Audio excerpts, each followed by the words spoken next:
To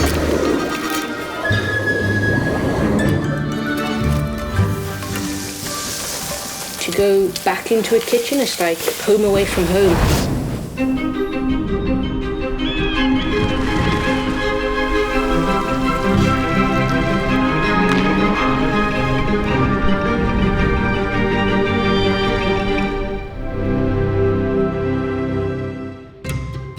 Every dish has to come out perfect.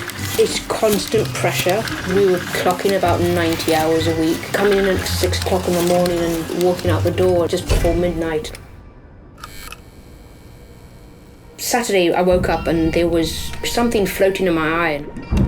I went on the Monday to the eye hospital. By that Friday, I never went back to work, so it was quickly that my sight went.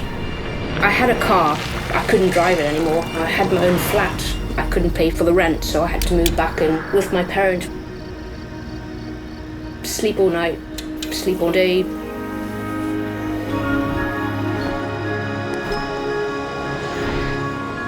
The first cooking we ever did, maybe with my gran.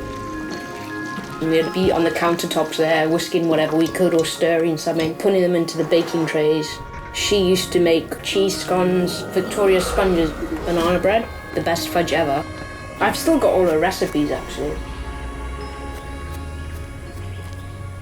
So the Bowl Inn is my local pub. We got to know the bar lady, and she's like, "Oh, we're looking for chefs." I kind of jumped in the deep end. I haven't completely lost all my sight. It's like looking through a bottle of oil.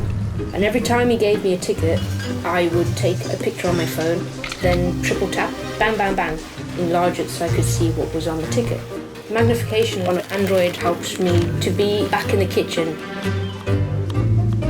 My smelling is much better than it was before. I could be on one side of the kitchen and he's like, "Your caramel's burning." He's like, "Oh, what?" My hearing is more enhanced. I can hear someone put a pan on. "Your water's boiling." Just kind of happened over time.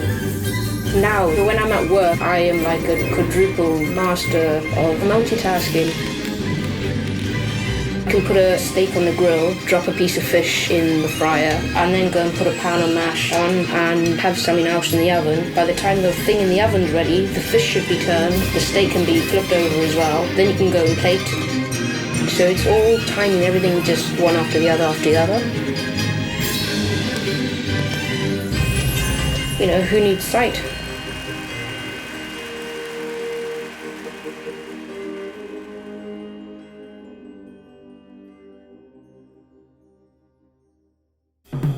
I thought of myself as the only deaf person in the world. It's a much more physical and aggressive game because you're relying on your eyes more than sound.